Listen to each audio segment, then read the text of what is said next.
So hey guys, welcome to studies today. आज की video में हम विस्तास के द टाइगर किंग चैप्टर के समरी पढ़ेंगे। तो आइए वीडियो शुरू करते हैं।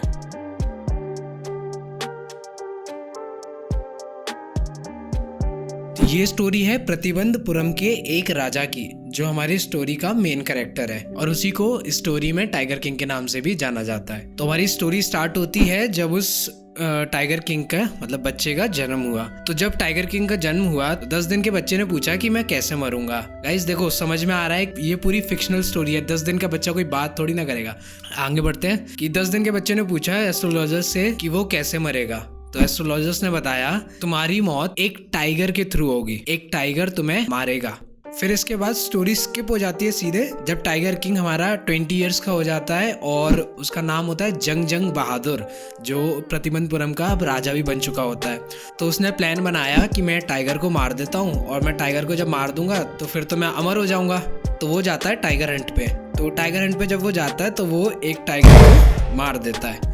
अब उसको मार के वो बहुत ज़्यादा खुश होता है कि यार अब तो मैं अमर हो गया, मुझे कौन मारेगा। तो एस्ट्रोलॉजर से बताते हैं कि महाराज अभी खुश होने की जरूरत नहीं है, पहला टाइगर आपको नहीं मारेगा, जो 100 टाइगर होगा मतलब जो 100वां टाइगर होगा वो आपको मारेगा। तो टाइगर किंग ने प्लान बनाया, अच्छा ऐसा है तो मैं 100वें टाइगर को भी मार दूंगा। तो एस्ट्रोलॉजर्स कहते हैं कि अगर आपने 100वें टाइगर्स को ही मार दिया ना तो मैं ये सारी ज्योतिष वगैरह की अपनी जो किताबें है ना इन सब को फेंक दूंगा और इन सब में आग लगा दूंगा। तो ऐसा होने के बाद अब टाइगर किंग क्या करता है, अपने पूरे किंगडम में बैन लगा देता है कि और कोई टाइगर को नहीं मारेगा, सिर्फ मैं मारूंगा टाइगर को, ताकि वो जल्द से जल्द अपने 100वें टाइगर तक पहुंच के उस टाइगर को मार दे। फिर उसने शपथ ली कि जब तक वो 100 टाइगर्स को नहीं मार देगा वो और किसी काम में ध्यान नहीं देगा। फिर वो अपनी शपथ पे अड़ा रहा और धीरे धीरे करके टाइगर्स मारता रहा। फिर एक बार क्या हुआ कि उसके ऊपर उसके किंगडम को गंवाने का डर आने लगा, क्योंकि एक ब्रिटिश ऑफिसर आया जिसको बहुत शौक था मरे हुए टाइगर्स के साथ फोटो खिंचवाने का। तो अपने टाइगर किंग ने उसकी विश को पूरा करने से मना कर दिया। और ब्रिटिश ऑफिसर बहुत ज्यादा पावर में था तो उसको डर लगने लगा कि यार कहीं मेरा किंगडम ना चला जाए। तो उसने अपने दीवान मतलब जो उसका मंत्री था उसके साथ मिलकर एक प्लान बनाया और उसने 50 डायमंड की रिंग्स, बहुत महंगी महंगी डायमंड रिंग्स मंगाई उसने, और उन रिंग्स को उस ब्रिटिश ऑफिसर की वाइफ के लिए भिजवा दिया। उसने सोचा जो ब्रिटिश ऑफिसर की वाइफ है वो 1 या 2 रिंग रखेंगी और बाकी की सारी लौटा देंगी। लेकिन ब्रिटिश ऑफिसर की जो वाइफ थी वो थी बहुत ज्यादा शातिर, तो उसने सारी की सारी रिंग्स अपने पास रख ली और बदले में एक थैंक यू लेटर भिजवा दिया। लेकिन जो अपना टाइगर किंग था वो इस बात से बहुत खुश था कि चलो कोई बात नहीं, मेरे 3 लाख रुपए गए तो गए लेकिन एटलीस्ट मेरा किंगडम तो बच गया। और फिर उसने दोबारा से अपने टाइगर्स हंटिंग पे ध्यान देना स्टार्ट कर दिया। फिर धीरे धीरे करते करते 10 साल निकल गए और उस 10 साल में टाइगर किंग ने 70 टाइगर्स मार लिए। अब क्या हुआ था कि प्रतिबंधपुरम में टाइगर सारे खत्म हो गए। अब वो कैसे मारे, क्योंकि 30 टाइगर्स अभी उसको और मारने हैं। तो उसने प्लान बनाया और उसने अपने मंत्री से कहा कि दीवान सुनो, मेरी शादी एक ऐसे राज्य में करो जहाँ पर बहुत सारे टाइगर्स हो। तो दीवान ने उसके लिए एक राजकुमारी ढूंढ ली और वहाँ पर उसकी शादी करवा दी। अब जब भी टाइगर किंग अपने ससुराल जाता तो वहाँ पे 5-6 टाइगर मार के आता और ऐसे करते करते उसने 99 टाइगर्स मार लिए। अब उसको एक टाइगर मारना और रह गया था, लेकिन अब उसके ससुराल में भी सारे टाइगर्स खत्म हो गए थे। तो वो बहुत ज्यादा परेशान हो गया कि अब है ना एक टाइगर को वो कैसे मारे। तो एक दिन खबर आई कि उसके किंगडम में जो पहाड़ी के पास वाले गांव है वहां पर भेड़ें गायब होना स्टार्ट हो रही है। लोग बागों ने सोचा कि जरूर ये टाइगर का काम होगा। तो उन लोगों ने दौड़े दौड़े वो आए और टाइगर किंग को बताने के लिए कि वहाँ पे ऐसे ऐसे एक टाइगर आ गया है जो हमारी भेड़ों को खत्म कर रहा है। टाइगर किंग ये न्यूज़ सुन के बहुत ज़्यादा खुश हुआ और तुरंत ही चला गया उस टाइगर को ढूंढने के लिए। अब बहुत ज़्यादा ढूंढा वहाँ पे लेकिन कहीं पे भी वो टाइगर नहीं मिला।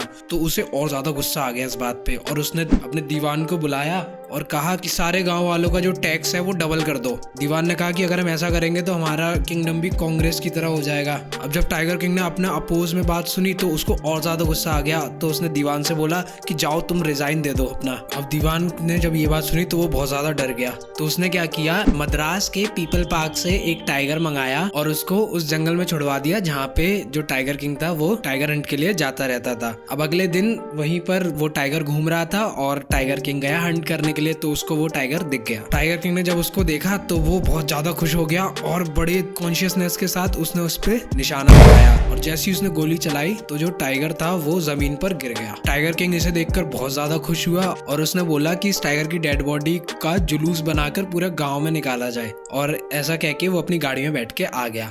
लेकिन जब उसके सिपाही उस टाइगर की डेड बॉडी को उठाने के लिए गए तो उन्होंने देखा कि टाइगर मरा नहीं है, वो जिंदा है। जब टाइगर किंग ने गोली चलाई थी तो वो गोली मिस हो गई थी और उस गोली की आवाज सुन के ही वो टाइगर बेहोश हो गया था। और फिर जैसे ही सिपाही ने देखा कि वो टाइगर जिंदा है तो सिपाहियों ने उस टाइगर को मार दिया और राजा को नहीं बताया और उसकी डेड बॉडी लेकर उसका जुलूस निकाल दिया। अब देखो टाइगर किंग ने कितने टाइगर मारे, 99 ही मारे, अभी 100वां टाइगर मारा नहीं है। वो जिंदा था, वो तो सिपाहियों ने मार दिया। ठीक है, तो फिर कुछ टाइम बाद टाइगर किंग के लड़के का तीसरा बर्थडे था तो वो अपने बेटे के लिए एक लकड़ी का टाइगर लेकर आता है एज अ टॉय के तौर पे। तो जो वुडन टाइगर था उसकी जो सरफेस थी वो बहुत ज्यादा रफ सरफेस थी और उस पे जो फांस होती है ना लकड़ी की, वो फांस उस टाइगर किंग के उंगली में लग जाती है। फिर अगले दिन क्या होता है कि उसके हाथ में पूरा इन्फेक्शन फैल जाता है तो बहुत सारे डॉक्टर्स को बुलाया जाता है और बोला जाता है टाइगर किंग से कि तुम इसका ऑपरेशन करवा लो। और फिर टाइगर किंग जब ऑपरेशन करवाता है इसका तो ऑपरेशन तो सक्सेसफुल हो जाता है, लेकिन जो टाइगर किंग होता है वो मर जाता है। तो अब अगर देखा जाए तो जो टाइगर किंग को मारा वो किसने मारा, टाइगर 100वें टाइगर ने मारा। अब एस्ट्रोलॉजर्स ने ये बोला था कि जो टाइगर होगा वो तुम्हें मारेगा, उन्होंने ये नहीं बताया था कि रियल का टाइगर होगा या फिर कोई टॉय होगा या वुडन टाइगर होगा। तो ये थी समरी द टाइगर किंग की। आई होप आप लोगों को समरी अच्छी लगी होगी। और इस स्टोरी की थीम क्या थी, अगर आप थीम पे ध्यान दो तो एक बड़ी अच्छी सी थीम निकल के आती है कि डेथ तो आनी ही है चाहे कैसे भी आए। हम सब लोग मॉर्टल हैं, हम लोग अमर नहीं है, हम लोग हमेशा नहीं जिएंगे। तो हम लोगों को ये चीज़ अपने अंदर सोचनी चाहिए और उसी तरह का ग्रेटिट्यूड भी अपने अंदर लाना चाहिए कि हम लोग मॉर्टल हैं, एक दिन हम सब लोगों को मरना है। आई होप आप लोगों को वीडियो अच्छी लगी होगी। अगर वीडियो अच्छी लगी तो hit the like button and do subscribe our channel. Thanks for watching.